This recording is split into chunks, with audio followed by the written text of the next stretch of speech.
We're going to kick off. I'm going to do a little Yeah. preamble. People will continue to file in. So I'm going to do just a little preamble to set the table a little bit on, as I've done a few of these with financial modeling, and then we'll really turn the mic over to Thomas from Daloopa to kind of do a brief walk through his background, tell us what he's doing at Daloopa.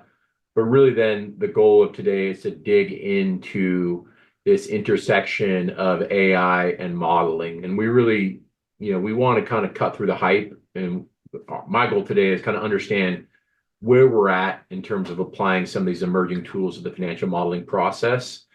And from a sober perspective, where could we be in, 6, 12, 18 months out? So that's really the goal. So without further ado, I will go ahead and just give a couple things that a couple things that we kind of constantly think about when it comes to modeling. A few slides from our index.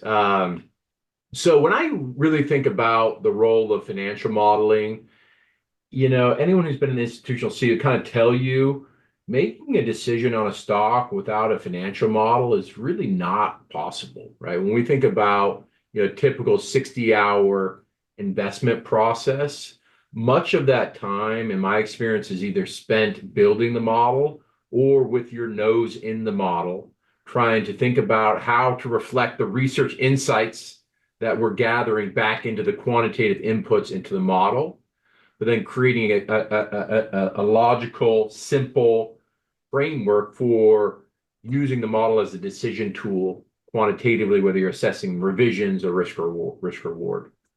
So we kind of generally talk about 6 reasons why investors build models, and kind of start with just the foundations of, like, what are we even doing here? Why do we spend 12 hours building a model from scratch? Why do we spend hundreds of hours per year updating these models, right? And to me, it's kind of 6 reasons. One is it helps us understand the business, right?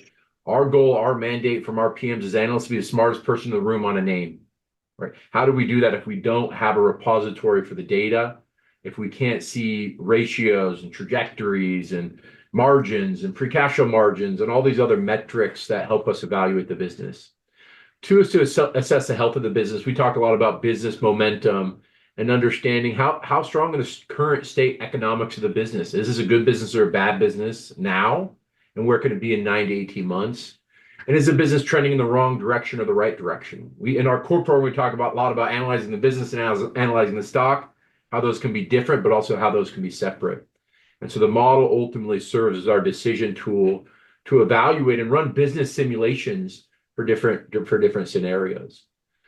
I wouldn't know how to value a stock if I didn't have the forecast metrics that come out of my model, right? Revenue forecast, EBITDA forecast, free cash flow, current state and future free cash flow. To have those forecasts, that architecture, to understand what expectations are currently baked into the stock, and importantly, to forecast my key metrics, my KPIs that serve as my basis of all forward-looking valuations. From a tactical perspective, to identify earnings revisions, right? So much of our motion, certainly in a multi-manager shop, is spent around the earnings season, right? Try going through an earnings season without a financial model, right? It's impossible to understand where there's potential beats or misses, or at 6 a.m. on earnings day when that press release hits, is this a good print or a bad print? And so that model is the core architecture. And then to have a tool to put news flow in the proper context, right? When there's a piece of news out and the stock gap's down 12%, is that an overreaction or underreaction? Have something that soberly helps us objectively evaluate NPV impacts of news flows. And so, the classic fundamental investor is going to have a library of models, going to have a bunch of healthcare models. As I was a healthcare investor, depending on strategy, if you're a higher velocity player, you're updating these every quarter. You're updating these really after every kind of core insight. Now that's the news. The bad news is that to build up this library of architecture is a hell of a lot of work, right? I was always trained to build these models from scratch. If I'm building a model on Tesla, step one is go pull down all the K's and Q's and calls and investor decks and all the other areas that information could be disclosed and do this. I was kind of did this an upfront batching process. The complication is not all the information is always in the K's and Q's. There'll be different things reported in the press releases or the IR website, or Tesla did a YouTube video, but there was no transcript for it about, the autonomous vehicle day. So there's a little bit of process of just like data entry is a big part of that 12-hour process. And then we sit here and you kind of have the rote process of taking the data from all of those sources into the financial model, right? This is not the most intellectually stimulating part of this job, right? When you watch show Billions on Showtime, you don't see the characters pulling data from a K into an Excel spreadsheet, right? But that data entry process is a critical precursor to what comes next. And that's building the architecture around that input, putting in what we call the analysis rows to show the year-over-year sales and 2-year stack and sequential growth, and decomposition of revenue down into organic and constant currency and M&A, et cetera, right? That allow us to start to evaluate these businesses as stocks. Do the same thing on the expense side, but ultimately with the goal of creating this forecasting architecture. Right.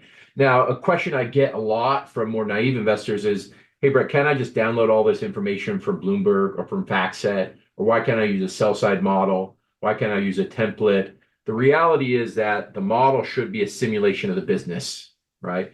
And businesses all look differently. There are other complications as well, where I kind of historically push back on the trend of modeling templates.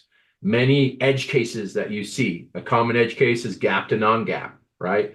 A common edge case is model resegmenting, right? The bane of an analyst's existence is when you have a nice clean model on Disney and Disney decides to change the way they report those segments. I have to go back and do major surgery on my model. I want to keep the historical data so I can see the historical trends, but the new reporting isn't going to fit into the old reporting. You all know, if you've been in the seat when that happens, that sucks. And a template generally isn't going to be that effective in doing that. Certainly a sell side model is not going to be that effective in doing that. But also GAAP to non-GAAP, which is also another bane of our existence of, hey, we have GAAP numbers, we have all these adjustments. Hey, Brett, how do I show these? The sell side model just showing a non-GAAP number and a percent margin. That doesn't give the visibility to be able to see, are these add backs reliable or not? Or are there some sort of gamesmanship around the add backs? And then we get to modeling free cash flow, right? How do we think about normalizing working capital trends and CapEx cycles? Just kind of 3 examples of why historically I have been of the opinion that modeling should be and should continue to be a bespoke artisanal process, right? Last one is your PM, depending on your strategy, is going to want to see different things. Your PM might want to see risk reward. They might want to see a compounder, a growth-oriented, compounder-oriented investor. They might be very focused on the variance, right? Just pitch me along with upside to numbers, a short with downside to numbers. And so creating models to me has historically been a customization issue. And so I don't think there's been a lot of innovation necessarily in the last 15 years until kind of recently. And that's a great segue into Thomas Lee, who has been one of us. He's been an analyst on the buy side and has been working on building Daloopa, which is a tool supported by AI that helps some of this process. So I kind of teed that up for you, Thomas. You kind of want to just give your background, what Daloopa is doing, and then segue into where you agree and disagree with that framework I just showed, and specifically around the data inputting process, what you've been building to kind of help and maybe truncate down this 12-hour kind of model build process. Yeah, thanks, Brent. Hey, everybody. So as Brett alluded to, my background is I was a buy-side analyst, did that for a number of years, and eventually started Daloopa. Today, I'm the founder and CEO, and what we try to do at Daloopa is to really focus on the model building process and automate pieces of the model building process that does not generate an edge from an investment perspective. So I'll break it down a little bit more as we go through the webinar. But what I'll like to do is I'll sort of like walk you guys through a little bit about how we think about the world, how we leverage AI, and what we do and we don't do, and what are some of the benefits of AI and some of like the downfalls and pitfalls of AI today. So let's go through that. And what I have prepared for you guys too is we can do a quick live demo later. We fortuitously Nvidia literally just reported earnings like 2 minutes ago. So we can use Nvidia as an example. I can show you guys what AI can do from a real time perspective. We can look at Nvidia and update Nvidia. Um, so let's walk through like a quick agenda. So I want to talk about what our view on AI is. We started this company about 6 years ago. I like to say we started it before AI was cool, but really what that really means is we started it before the algorithms were made publicly available. So we had to do all the brutal work of training the algorithms on our own, thinking through the algorithms. And what that allowed us to do is to have a really nuanced view on what algorithms work, what algorithms don't, why you want to use some, why you don't want to use others. We had to go through all the papers. We didn't get to build things the easy way today, which will showcase in how deep our product goes. We want to talk about why models matter, and I think specifically what is the difference between a good model on the buy side and a great model on the buy side. And I think that it's one of those things where it's easy to build a good model. Like everybody's models sort of look the same, but there are some models that are just so much better. When you go to the top performing analysts, top performing teams, and you open a model and someone who's sophisticated looks at it, they immediately know this person who built this really get it, really understand what's going on, has really put a lot of thought into it, versus like an average model just simply does not have the appreciation. We want to talk about some of the challenges of getting there, and we want to talk about how to think about the solutions, the set of solutions you have today to leverage to build a good model. And then, of course, we're going to talk a little bit about what Daloopa does. So let's jump right into it. So, what is the role of AI in financial modeling, right? I have to assume everybody here has spent time on the ChatGPTs, the Perplexities, maybe even Google Gemini. And so most people have a good sense of what the consumer use case of AI is. But on the enterprise side, it's a little bit different, right? Because on the consumer side, you think about things from a chatbot perspective, right? How do I change the way I search for information? How do I get deeper on a certain topic without reading someone else's post on it, without reading a website? And that's what chatbots really do for you. But AI is so much more, right? AI at a fundamental level is a series of algorithms that can be trained and tuned to do very specific things that is not simply crawl the web, read it, summarize it, and understand what I'm searching for. Right? There's so much more you can do. But in order to understand that, I think the first thing that is important to really grapple with is enterprise AI tends to be specialized AI, whereas consumer AI tends to be generalized AI. So what that means is because you can train an AI to do whatever you sort of need it to do, you can really get very hyper specialized. So in the same way, ChatGPT does not train itself on concepts like restatements, does not consider gap to non-gap adjustments, does not consider the difference, for instance, between a press release and an 8K, right? At Daloopa, because this is our livelihood, we get hyper specialized. The downside is, I cannot tell you what are the biggest, tourist attractions of New York City, but I can absolutely tell you the adjustments that Nvidia makes or Tesla makes when they report earnings. The second thing, as I just alluded to, is this concept of depth over breadth, right? So what traditionally humans are able to do that you couldn't do with like a sell side model, or you couldn't do with a template you download off FactSet, is you couldn't get super deep. If you said I need to know every tiny adjustment, I need to know every inflation impact on every cost line item because I covered this stock, the only way to get that information is to read every footnote in every 10Q. And the reality is you would do that, right? If you want to be a good analyst and you want to understand how much of a changing cost is headcount versus inflation versus how much of gross margins is inventory flush versus actual pricing impact. Like you need to do the work and you need to go through the footnotes. And it's important. But AI changes that. AI allows you to see those data points, provided you have specialized training, in a way that you simply couldn't, right? Traditionally, you would literally open 20 10 Qs and you would start reading the footnotes.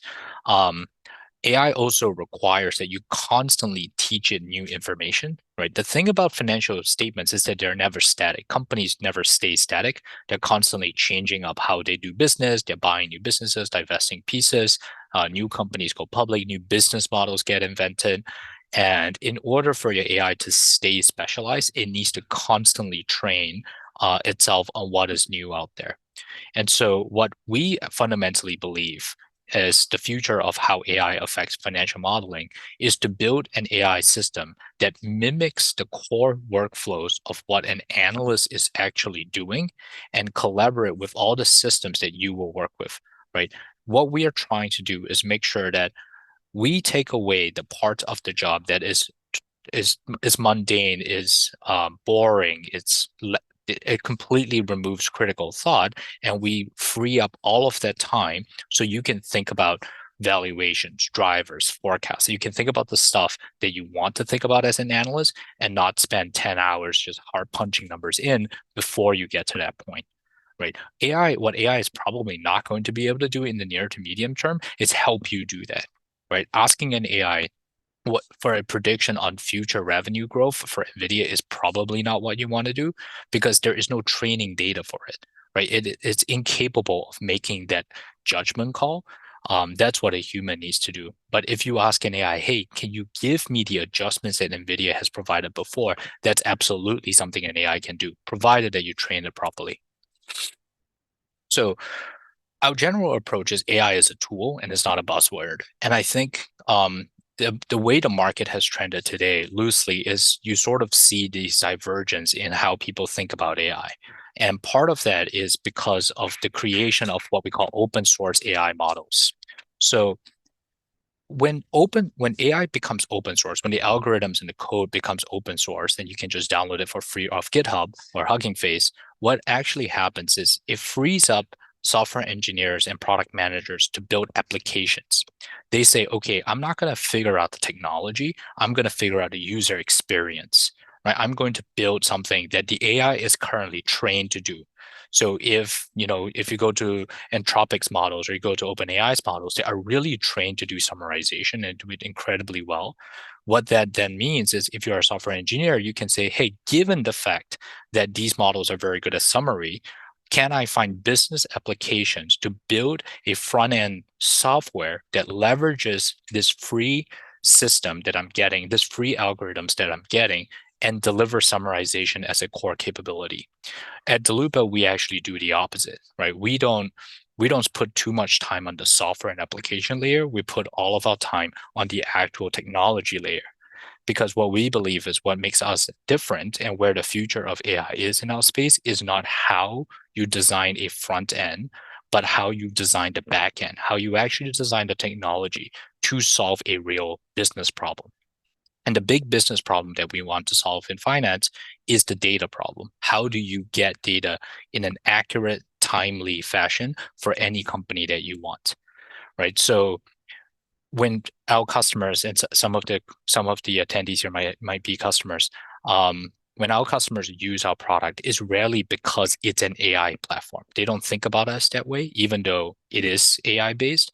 Our customers think of us as a data service, right? We are providing timely, accurate data so that it can build a model. And what that means is our objective is not to use AI. Our objective is to solve our customers' problems. Our objective is to provide deep, accurate data to our customers. And AI allows us to do that better than the traditional way, which is just have a bunch of people just typing in the numbers. Right. So at the very core, we don't think of ourselves as an AI company. We think of ourselves as we are a data company. We just happen to use AI. And because there is no AI out there that can solve our problems, we build our own. So let's talk about the difference between what is a good model and what is a great model. The interesting thing about my job is because I talk to the buy side every day, I get an opportunity to understand how people think about their models, whether or not they think about it as a strategic advantage or not, how they think about it as a strategic advantage when they do. And loosely speaking, we see great models differentiate themselves in four ways. The first difference is the amount of depth a model gets into. So most people's models will have the core financials. Most people's models will have the non-GAAP numbers in there. Most people's models have the segmental breakdown and even the KPI, the operating drivers, right? That's the baseline for what a good model is. If you're able to do that, you should be able to do your job. But if you want to be the consistent analyst who's always outperforming everybody else, that's probably not enough, right? The consistent analyst is able to take the model and bring it 10 layers deeper. If you go into any one of their cost items, for instance, they will layer out every single difference. So let's say cost went from 50 million to 55 million. They will be able to tell you what that 5 incremental million is for every single quarter, for every single line item. Because the reality is the companies will tell you. They will say of the five, 3 of it was inflation, one of it was, incremental cost, and one of it was a small acquisition that layered in another $1 million. They actually call all those things out. It's not easy to find out of them, but a really good analyst will be able to capture that. So why is that important? That's important because when you forecast, right, a company went from 50 to 55 million, a good analyst will forecast the next quarter at 60 million. They will say, hey, they added 5 million, they're going to add 5 million again.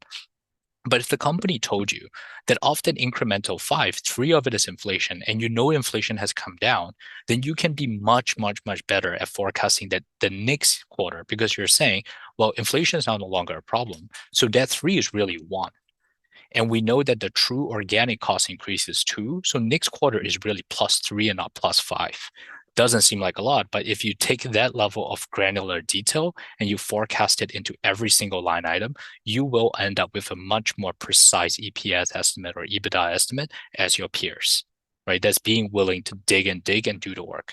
So that's the first and probably the most obvious difference between a great model and a good model, how detailed they get, how granular they get. The second is speed. And speed is about the analyst's ability to update the model quickly, right? Because when a company publishes results, you can make one of two arguments. You can say, look, the market has closed. Now it's 4:30 p.m. It doesn't matter. The stock is not trading. So who cares?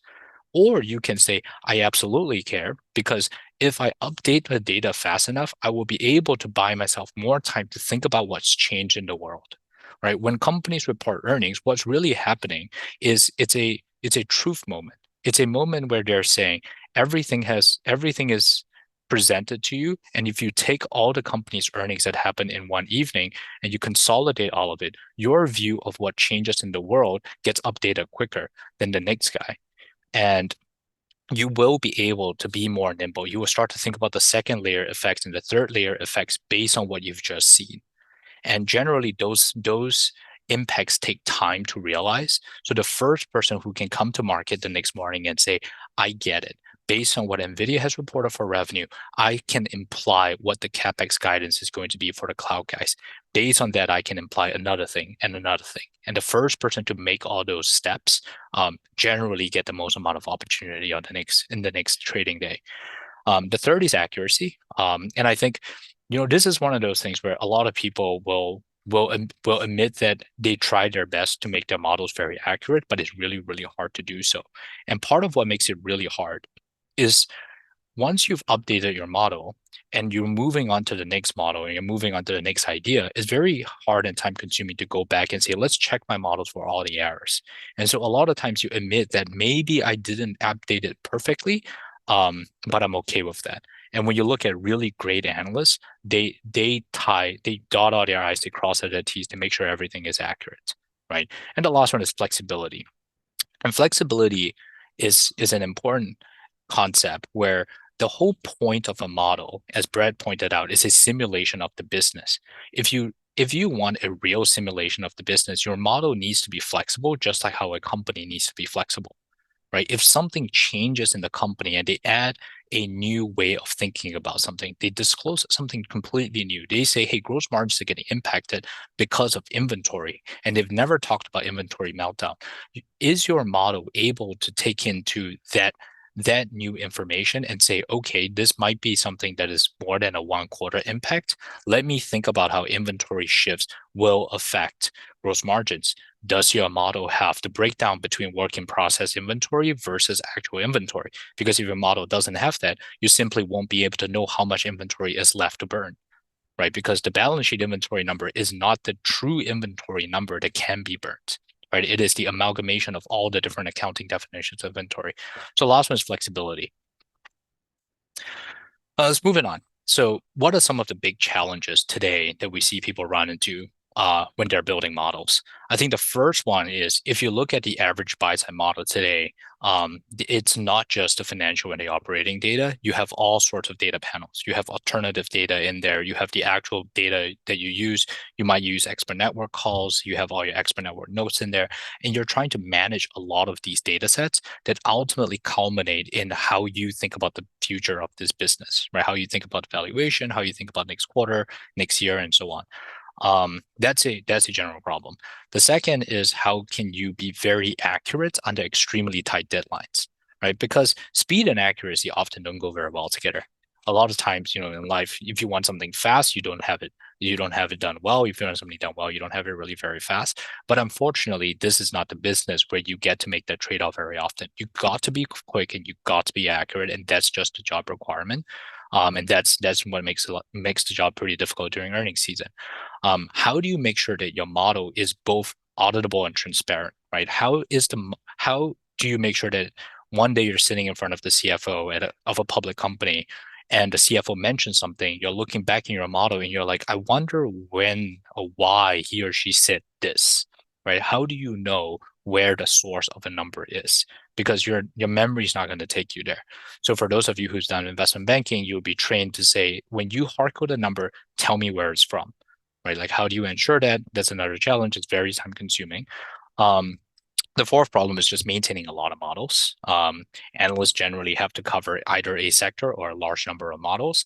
The best analysts tend to cover more models than the junior analysts. It's just the nature of the business. So it's something you got to do.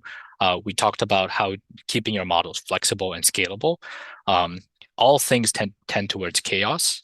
Models tend towards chaos. The longer people maintain models, the more chaotic and the more stuff there is, because deleting stuff from a model is always harder than adding stuff into a model.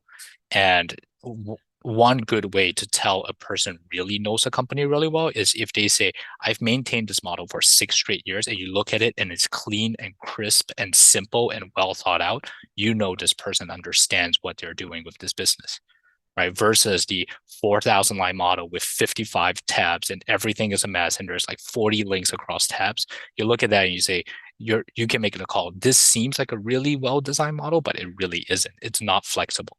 It's not usable anymore. And the last thing is, as Brad talked about, this is not a space with a lot of tooling, right? So let's talk about the data discovery problem today and how the options today like limit a lot of the potential for being a very good analyst.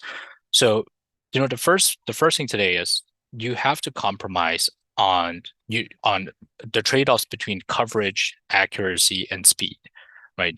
Generally speaking, based on the vendor set that you choose, be it, you have a team outsourced analysts in India helping you do some of the work, or you leverage the sell side for their models, you're always making trade-offs, right? If you leverage a sell side model, generally speaking, you're trading off flexibility, right? Sell side models are comprehensive but rarely flexible, right? If you use an outsourced team, you're trading off speed, right? You just simply cannot get your model updated at the same speed of you doing it yourself versus using it outsourced.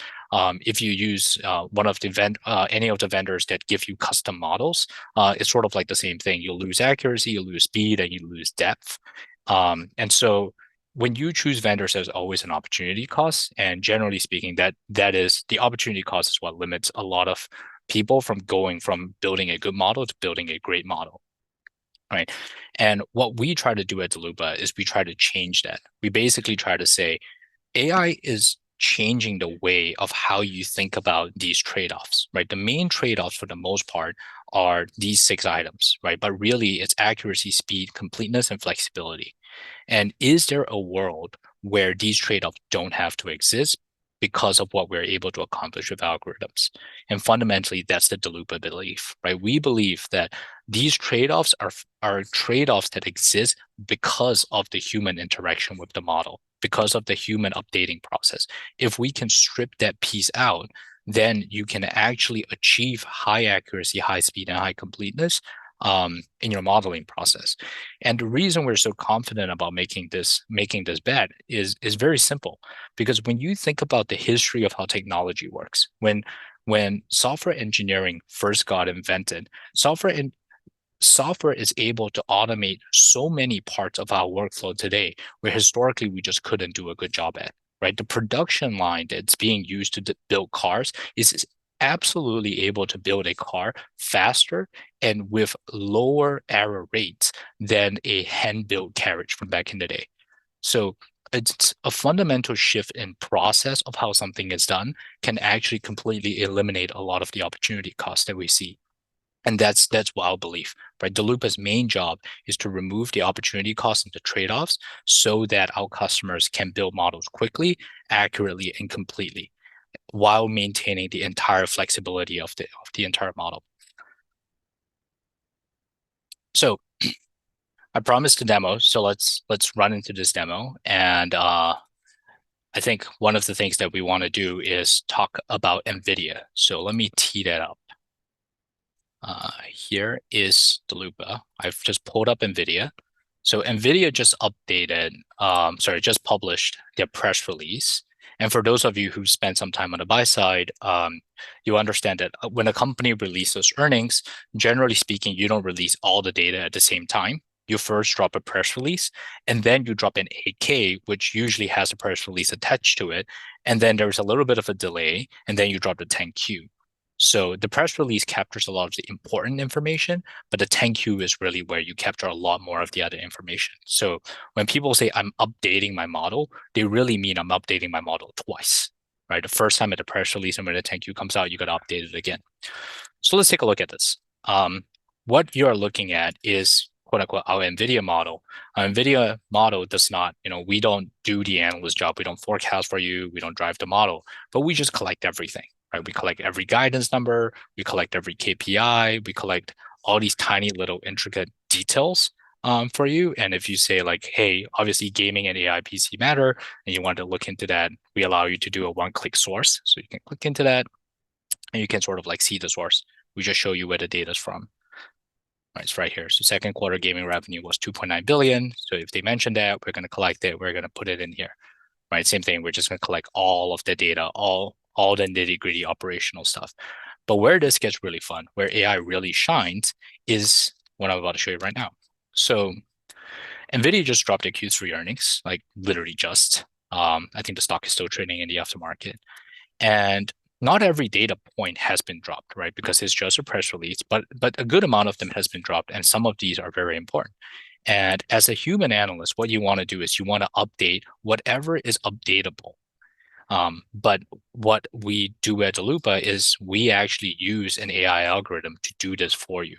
So if you come in here and you hit update, right, it's actually relatively straightforward. That's all you have to do.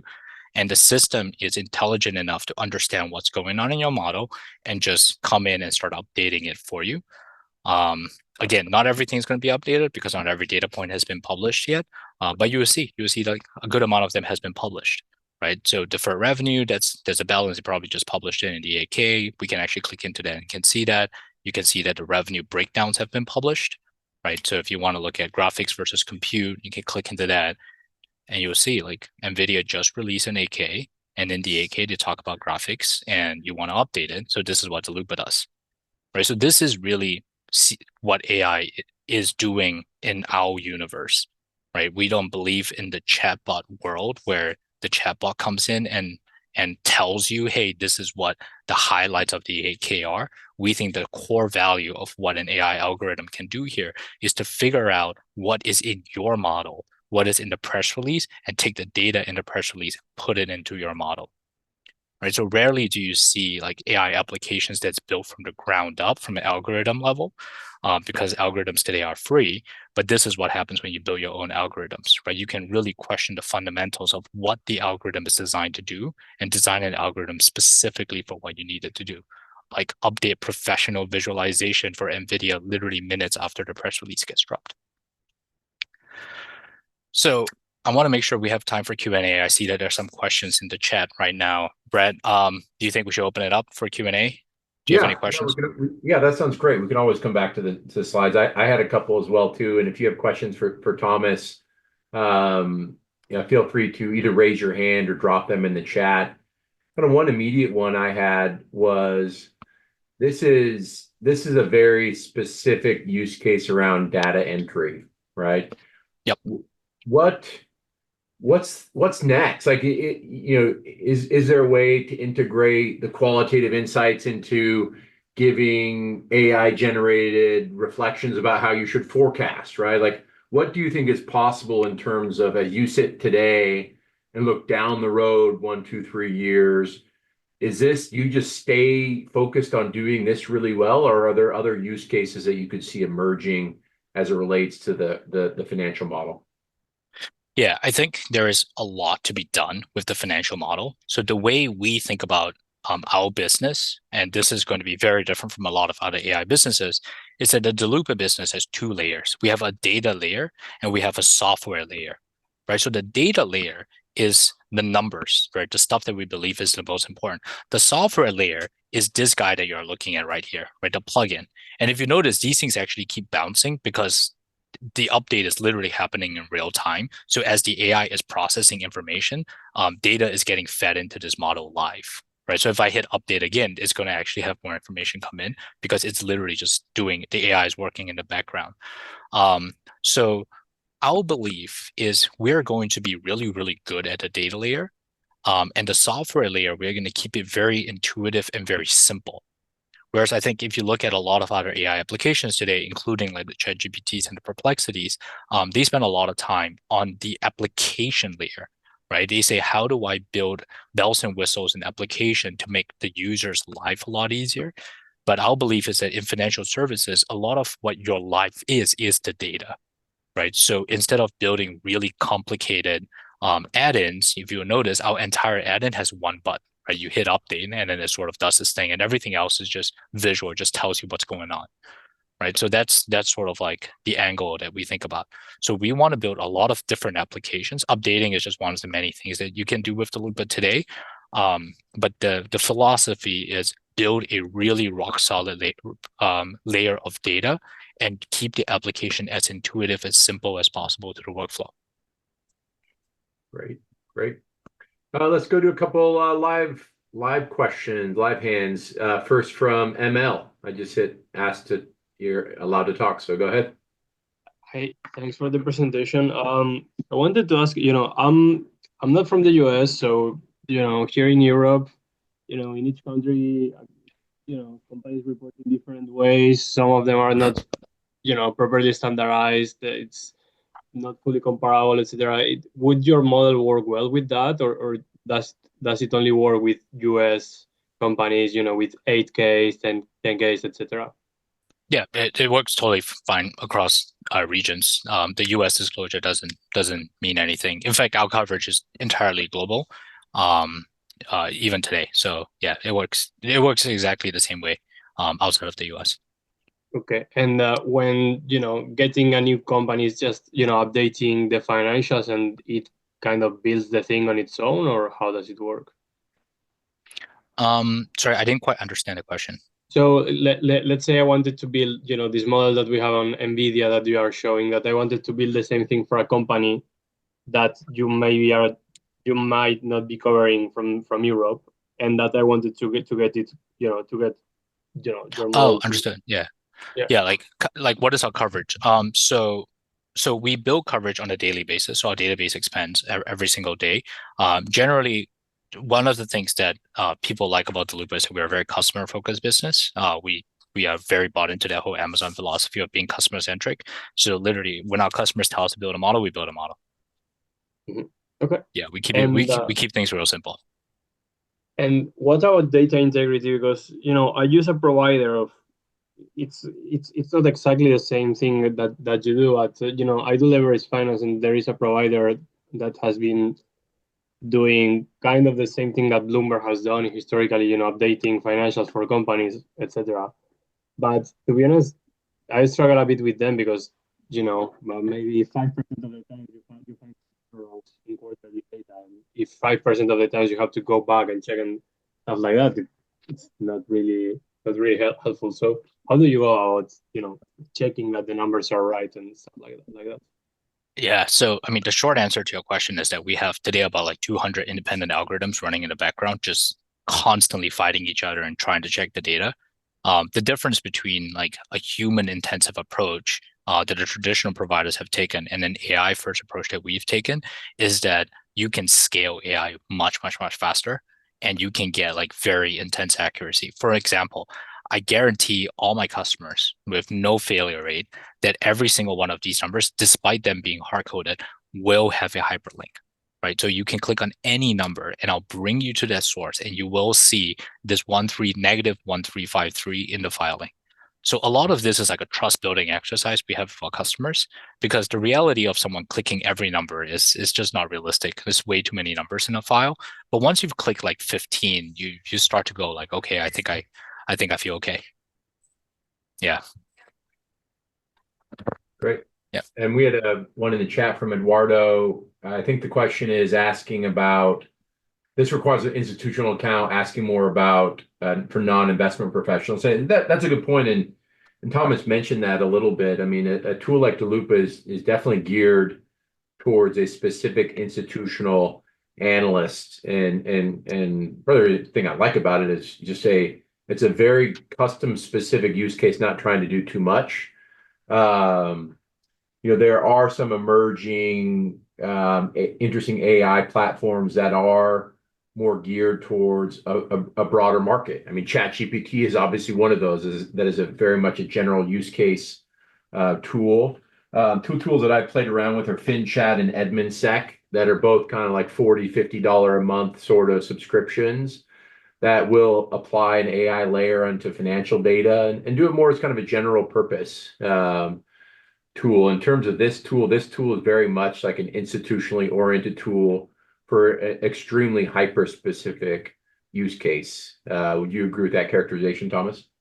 Yeah, I do. So internally, the way we frame it is, there are companies that build sports cars like Ferraris and Porsches and whatever Lamborghinis, and there are companies that build race cars, right? And at Daloopa, we build a race car, and a race car is not better than a sports car. In fact, a race car is worse than a sports car in almost every way you would define a car. But a race car does one thing better than a sports car, just one thing only, right? And it's racing. So for in the institutional world, like that's basically what we're doing. We're developing race cards for the institution, right? We're very, very good at one thing.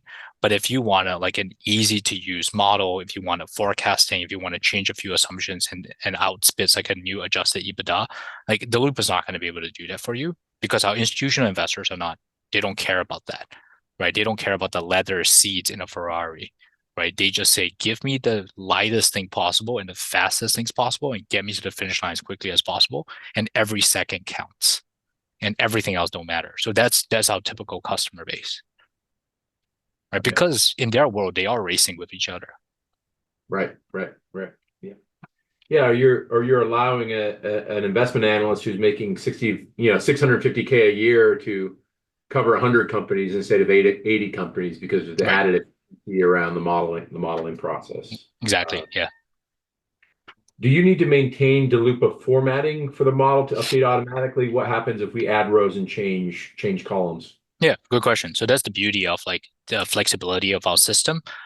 You can do whatever you want in this model. In fact, this doesn't even have to be a Daloopa model. Most of our customers do not start with a Daloopa model. Most of our customers start with their model. So the beauty of like using an AI-based system is that it will be able to automatically update regardless of your format, regardless of any rows you've deleted, any columns you've added. In fact, if you look at this file, these are just hard-coded numbers, right? And hard-coded numbers are the most flexible thing you can do in Excel because you can do whatever you want with it.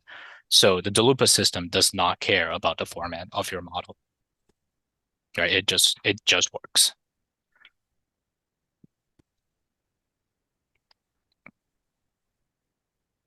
Yeah, I guess that was one other question that's very similar, Brett. So maybe I'll just address it. When you partner with the buy side, do you automate the output of your model to their tailored model? So the answer is yes, but that's done automatically. When you hit the update button, like that, I mean, it's a little bit more than that, but loosely speaking, when you hit the update button, that basically works, right? a lot of our customers on both the buy side and the sell side, really, they are using their own models that they've maintained for a very long period of time, because not a lot of analysts are always ramping into new names, right? So what they do is they actually take their models and then they update it using the Daloopa plugin, as opposed to building a fresh model. Like that just wouldn't make any sense. It's just too much work. Yeah. I like this one too. What hasn't worked well? Caveats with using Daloopa. What has been the positive and negative customer feedback so far? Oh, amazing question. Yeah. So let's talk. So I think the positives are like well explained. It's flexible, it's accurate, it's very fast. I can't fake this Nvidia thing because Nvidia just updated it. So it works well live. But the negatives come in two flavors. The first flavor is coverage. In order to be precisely good at what we do, we cannot cover every company in the world, at least not yet. So today we cover 4,000 companies. The goal is to cover over 6,000 by the end of next year. And we want to keep going. We want to cover more and more companies. But every time we cover a new sector, a new country, it's a whole new set of algorithms that we have to fine tune and train. And a lot of our customers today will say, hey, I want to cover, I'm a semiconductors guy. And you're telling me that there's these set of companies in Japan that you don't cover today. Like, how can you say you have semiconductors coverage? And the reality is, like, we unfortunately cannot have full semiconductors coverage this year. Next year, we probably will, but that's a very big pushback that we get from customers all the time. Hopefully, we'll be able to satisfy into those requirements. The second one is actually speed. So I know we did this demo today and it appeared to be pretty fast. It is pretty fast, but speed is one of those things that from the buy-sider's perspective can always be faster because it's a literal race. So we love this race. We want to be part of it every day. We want to build the models, our internal algorithms, our AI models to be faster and faster. And reduce the latency, right? When I hit update, I don't know if you guys realized that there was like this wait, there was this 20-second pause or so. And even right now, the AI is still running in the background. There's probably stuff going on in the background that isn't updated yet when it should be. Like perhaps this thing should have been updated, but it's still processing. So there are pieces of the speed element that has a little bit of a delay. So that's the other thing they're working on. We're constantly trying to bring down latency because in an ideal world, all of this should be in within like 2 to 3 minutes. Right? Because the more time we remove from the updating process for our customers, the more time between the press release and the earnings call they have to prepare their thoughts about what's going on. And that's our objective, to return as much of that hour back to them as possible. Thomas, when I covered consumer stocks, we had this master file of same-store sales across every consumer vertical, to track the reported data. My guess would be the answer is yes, but are clients using this platform in that way to create like fundamental comp sheets to follow the evolution of KPIs? Absolutely. Metrics? I can show you that sheet. Let's look at restaurants, for instance, right? So one of the value that we do give our customers is we will just deliver this sheet for you. So well, this Excel file opens. So right here is every restaurant by brand, FX neutral same-store sales across all of them, right? So just right here.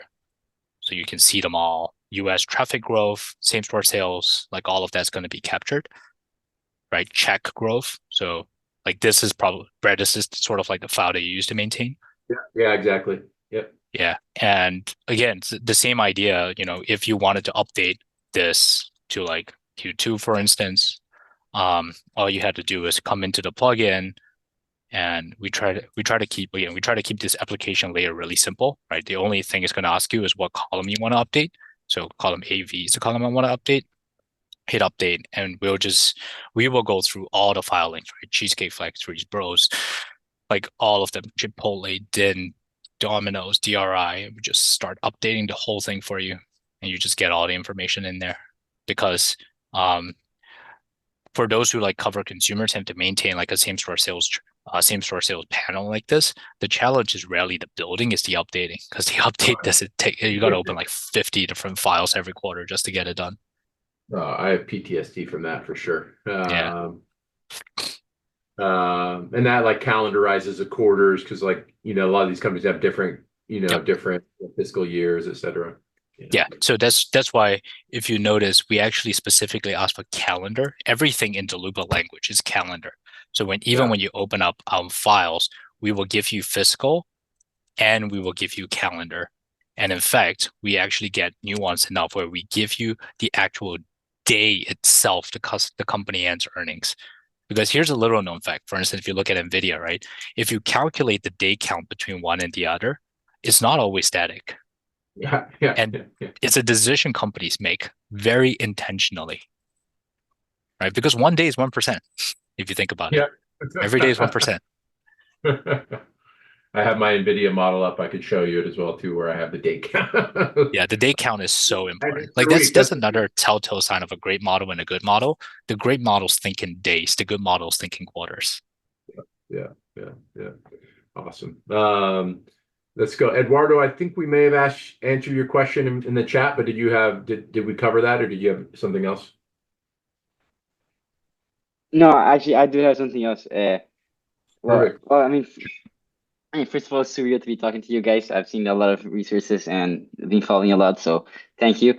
And yeah, the thing you said about EdSec and FinChat, it's funny you bring that up, and it's quite cool actually, because I know a lot of people who use FinChat, like obviously not on the buy side, just like non-investment professionals like me. And there's a lot of people who use it, don't even check 10Qs and 10Ks, and a lot of the data in FinChat is like not like it's not accurate, like they miss decimals and stuff like that. So I was just looking to see EdSec, is it really is it like worth it from like a non buy side perspective? I don't know if I would be willing to say yes or no. I haven't spent a ton of time with it. I think it's more, you can do a 7-day free trial to do it on your own. I think AdminSec is more of like a AI powered BAMSec in a way, where they're pulling in filings and transcripts with an AI summarization tool on top for a pretty low price. Yeah. All right, thank you. That's all. I mean, thank you for We have our eyes peeled for, part of what we're trying to do is just kind of pay attention to what else is out there. So if anyone sees anything cool, then let me know. Let's see, Alan's out. Hi, I'm Alan. Nice to meet you, Thomas and Brett. I just want to ask, before I ask my question, I just want to give a quick intro. So I'm currently a student at Chicago Booth right now, and I also I have a background in fixed income investments, and I have got my bachelor's in computer science also from Chicago. I just want to ask, how exactly do you I see your data loop demo is really cool. I was just wondering how does it differentiate from let's say Copilot or Bloomberg's ADP or even BlackRock's Aladdin Risk? Can it actually give you investment recommendations, or is it more it just speeds up your process in getting to the exact data number? Yeah, so we're not an investment platform. We're a data platform. So if you use any of the services you talked about, like the Bloombergs or whatnot, what they don't try to capture is you don't try to get super detailed into the numbers. So for instance, on my screen right now, we have Nvidia pulled up. If you wanted to look at, the really nuanced stuff in Nvidia, all the reconciliation, the restructuring charges, Nvidia's share of new top 500 systems, these are numbers that you just simply cannot get anywhere else, right? Because these are very nuanced company-specific KPI disclosures. The reality is, if you're not an Nvidia specialist, you probably don't really care. But if you're about to make an investment in Nvidia, you absolutely need to know these numbers, right? You need to know these numbers cold. They have to be in your model. You got to update them, and you have to know that they exist. And that's one of the main problems with people learning a new space or a new company is you walk in and you don't even know what all the information is, right? Because having a 10Q in front of you and knowing that over time, NVIDIA used to disclose their share of top 500 systems and then they stopped, they're not the same thing, right? Having that knowledge about what used to happen and what that has changed in the history of the company's reporting structure, that's very difficult for a new analyst to appreciate. And none of the platforms really give you that. And I think there was another question, which is what is the unique selling point, say, versus Visible Alpha? It's things like that, right? It's how deep you can go, because visible alpha is a capture of the sell side model. So it's really a sell side model aggregator, which basically means it's a sell side model. You miss a lot of these flavors, right? Like the little things like Nvidia share of top 15 popular GPU brands or number of registered Nvidia developers, because these are not numbers that directly drive a model. For the most part, it gets left out of the sell side models. And visible alpha doesn't really update your models very quickly. So on a time accuracy and completeness perspective, they don't really capture that. But then again, they shouldn't, because visible alpha's business is in the creation of consensus numbers on a go forward basis. And they're really, really good at that. Their business is not in creating a historical truth about what the company has disclosed. And that's our business. And Gotcha. I know, Thank you. yeah. Sorry, go ahead. And Thomas, a little bit of a non sequitur, but historically you've had these databases of financial information like a CompuStat, and it almost, strikes me as like kind of what you're building is more of a comprehensive database that you're kind of selling directly to clients. But are there other kind of venues ultimately for, you kind of said specifically you don't want to build the models, but listen, if I had a database of actually really good, clean, comprehensive data, that is the foundation for creating the model. So, as a business, like what are the other ways that you distribute or monetize this database of clean information? Yeah, great question. So when I think model, I really think the analytical piece, right? The forecasting, the driving, the thought that's put into it. I think historical data is an important part of a model, but it's not the model. It's just an input to the model. And the business I want to be in is very similar to the Bloomberg philosophy, which is I'm not going to tell you what stock to buy. Like you cannot go to Bloomberg and ask for a stock recommendation, but I'm going to give you all the information that you need. I'm in the information business. I'm going to give you all the information that you need so that you can connect the dots and make a decision. Right. The decision ultimately requires a human input, requires an analyst input, but the information aggregation doesn't have to be. And in Daloopa, what we want to do is we want to aggregate the most difficult to aggregate information. They're publicly available, but maniacally hard to get right. And you are at a severe disadvantage if you don't have a history with the company, right? If you don't have a history of the model, we want to take all those disadvantages with like data access and we want to remove them. So how we think about applications like the add-in over time is, there's a lot of different add-ins you can build, and there's a lot of applications you can deliver to both the buy side and the sell side. For instance, like I just showed you that same store sales model, that's an application on our data, right? Just by arranging numbers in our database in a particular way, I can speak to a different problem. A restaurant consumer analyst wants same store sales in one big spreadsheet, whereas an Nvidia specialist wants all of Nvidia's data in one big spreadsheet. So there are things you can do with data once the data is available that can solve customers' problems. And that's the second layer. There's an application layer that we think about solving. How do we very simply provide data into our customers' workflows as smoothly as possible? And there are thousands of ways you can solve that problem, I think. Yeah, fascinating. Cool. This is a good one we should have addressed. Do you capture historical restatements and adjustments? Yeah, I mean, it's what I love.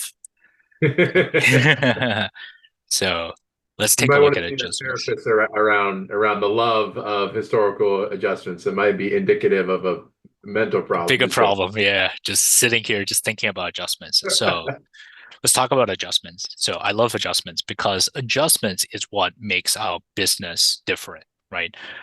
It's easy for people to say, I know what GAAP gross profits are. It's easy for people to say, I know what non-GAAP gross profits are. The magic is saying, I know all the adjustments to get you from one to the other, and I know them code across time. If you see that a person's understanding of that, you know that they are able to forecast the next quarter. Because forecasting non-GAAP gross profits on a percentage basis is honestly not the right way to think about it, right? You are supposed to think about what are the drivers of the adjustments, which of these adjustments will recur and which of these won't recur. And then you are supposed to do the same thing for every item that can be adjusted. And so how does Daloopa solve the problem for our customers? Very simply, we just give you all the adjustments. So that's what you're looking at. You can take gross profit, which is up here, and you have all the adjustments laid out, and we'll give you the non-GAAP gross profit. And we do that for every line item, for every company. All the adjustments, every item, every footnote, all in here. Let me share my screen real quick. I'll knock your share off. I just have my Nvidia model up, and I co-sign that approach. This is our Nvidia model that we use for educational purposes. That's exactly how we teach to do it. Is like show the visibility, show the SG&A on a GAAP basis, but then walk me through down to adjusted SG&A. Right, so I can see the difference between 842 and 551. And it smacks me in the face that that's a stock-based comp. So it's like, okay, this adjusted SG&A I can see very, very plainly is not due to a bunch of one-time items. It's due to the philosophical decision to add back stock-based comp to SG&A. Yeah, and if you didn't break it out, you would just never see that, right? Then you lose such a big piece of how they do the accounting and how they do the financial reporting. Oh, totally. And it's like amazing. The typical sell side model, like you're probably not going to see that, right? They'll give you the aggregated non-GAAP number. Yeah, that's right. Yeah, exactly. Maybe time for one or two more. Let's see what else we have. Andrew, did you have anything that you were curious about? Yeah, I had a question in terms of thinking about rolling out Daloopa for a team's coverage. The value proposition is clear. When you have so many earnings, coming after the close, maybe you want to do some of your models live, and then others you need to make sure they're current. And Daloopa is great at giving people their time back in that way. From your vantage point, do you tend to see people put Daloopa primarily in their, large cap primary coverage names, on the read-through names to make sure that they're current? Just any color you can offer on that front as teams get ramped and using Daloopa. Yeah, that's a good question. Usually what teams like to start off with are not the core names, but what we call the off-the-shelf names. So the things that are not in the book, but could get into a portfolio at any time given the right opportunity, because it feels a lot lower risk. But with some of our customers with hundreds of seats with us, it's usually just like a full rollout. So they rarely think about it as hey, big caps versus like large caps or small caps or whatever. It's just which are the models that I don't want to update, like let Daloopa do it for me, or like, hey, I need to ramp into this entirely new. Like let's say a consumer team now wants to ramp into e-commerce. And it's like, all right, do I really want to go and collect all the historical data, or just go to Daloopa and just grab them all and then start building models from there? Yeah. Great. I had a quick follow-up, which is, there are some PMs who say, no, you have to learn from scratch. You got to build the model from scratch to really understand the business. And then you have other PMs who say, I'm busy enough trying to figure out which stocks are going up and down. I don't know what the incremental value is. Kind of how would you characterize? Do you see any trends in terms of which PMs are the most amenable to a tool like Daloopa versus which put it on the wait and see list? Yeah, it's a great question. So the answer is yes, there are PMs out there who are like, you got to build the model by hand. But what we've also done is we've built a product that actually almost completely combats that feedback. And I'm going to share my screen and take me 2 seconds to show you the product. So I showed you guys how you can click on a number and source it, right? But what PMs really want is they say, when you build a time series, how do I know that you appreciate the time series for what it is? For example, Nvidia guides your GAAP to non-GAAP gross margin bridges. How do I know that you really appreciate this? So what we allow our users, and in this case, most of the time it's being used by PMs, is you can actually click on a role title. And what we'll do is we'll take that one item and we'll stitch it together into a PDF. Right. So in one PDF, you're capturing the same concept over time. And this could be a footnote, this could be a table, this could be a bunch of different things, but it will just automatically, the AI will stitch everything together. And so for instance, they guide, CapEx, right? And there's always got it in a footnote. We can stitch all the footnotes together. Because what happens is, what we realize is PMs actually don't care if you're actually doing the typing. They care that you're doing the reading. Right? Nobody cares if you're doing the typing or you're doing Control-C, Control-V. right? What they really care about is when you got this data, did you actually read it? Did you read the sentence before and after?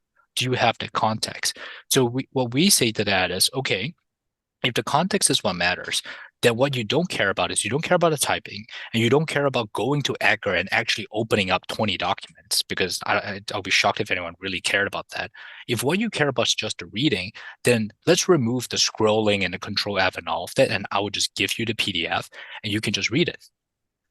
And once we've built this, we've seen a lot of that pushback basically go away, because this is the problem that they want solved. They want to read. Right. And we allow you to read every single line item across time, across decks, transcripts, like everything. So yes, that is a very real problem. There's a very real pushback that we had to address. Cool. Awesome, thank you. Maybe just wrapping up, we had a couple questions of what is the cost of service? I might add to that. What's the best way if anyone's interested in getting in contact with you? Can individuals, like non-professionals, like students, use this? Yes, any way if anyone's interested in learning more. With the caveat, we have no economic relationship. We're here to learn and explore tools. So no pressure from us either way. Yeah, I mean, this is not supposed to be a sales call, so I don't want to get too deep into that. For those who are interested and work at a hedge fund or mutual fund, sell side or whatever, you can reach out to sales@daloopa.com. And my guys will take care of you. For the students question is the one I want to get into. So we actually work with a lot of different schools, business schools, investment clubs. We want to support students, and we offer a lot of free accounts for students. So for any students who are interested, please reach out to us. You can reach out to us at marketing@daloopa.com, and we'll try to set you up. One of the things that we do support a lot of people with is anyone who's interviewing for a job on the buy side or sell side, and you need models because you're doing a case study. We do free models, no questions asked. If you need a model, just let anybody at Daloopa know. We will just shoot you the template for it and do with it what you will. And we want to help people out who are doing case studies, because it's very, very annoying to do a case study without like any technology support. That is true. Yeah. All right. In closing, do you have any forecasts for the next? Bring out your crystal ball in the AI modeling area. Next 6, 12, 18 months. Hot takes, contrarian takes, vision of the future. Anything to add to the hype cycle, because AI needs more hype around it. So I have a very simple take, actually. I think there's way too many AI applications that looks like ChatGPT with different colors. I think there's way too many of them. Like using someone else's algorithm and building what effectively is the same software on top of it is only going to work for so long, because the competition is just going to heat up. And there are a lot of venture money going into that space. And what we've literally seen this in 2021, when a lot of venture money goes into a software layer where the software isn't solving the actual problem, tends to not go down very well. Yeah. So I'm kind of evolving to view this like the actual LLM overlay is going to be the commoditized part, and what's the real differentiate part is going to be the underlying data pool. And so either a very narrow approach like you're doing of pulling in the very high quality data, or those that have the ability to aggregate lots of different data sources together. That seems to me like what's going to be the hard thing to do. That's my quote unquote contrarian view. If any of you live in Silicon Valley, that view will be laughed at today. Yeah, exactly. Yeah. There is every once in a while, like 1% of me is like, hey, is this AI going to put all of us out of business in like 5 years? So I'm trying to just like keep my maintain ground awareness of this trend to like, make sure we don't all end up as dinosaurs. But so far, I'll pick the under on that forecast. Yeah, for all, I mean, all sorts of reasons. But if you believe that your job is the data entry piece of this, then yeah, maybe, right, you feel challenged. But if you go to the buy side thinking your job is just data entry so someone else can trade the stock, then you're probably not aiming high enough. Oh, totally. I always tell the story of when I started at Maverick in 2008. to spread consensus. I had to go collect 15 models and spread each lines by hand. I had It to do was that like, too. it took me 90 minutes. It sucked. Yeah, I had to do So, that too. Yeah. right. And then An when you invisible hire alpha rolled in, and you're just like, this is game changing. it's great, you know. I used to do 60, GLG calls on one name, and now I could go read 30 transcripts and do 10 calls. Like, Right, exactly. there's this trend of efficiency of doing more with less. So far it hasn't led to a reduction in hedge fund seats. Actually, hedge fund seats have continued to grow. So I think it's much more just using. I totally am simpatico with you in terms of like, this is a tool that just allows us to spend more time doing the real value add parts of the investment process. Yeah. Awesome. Yeah, for sure. Well, thanks so much, Thomas. This was really educational and I think helpful for the audience. So look forward to staying in touch and seeing how we could work together in the future. Sounds good. Thank you, Brad. Thank you, Andrew. Thank Thank you, you. everybody.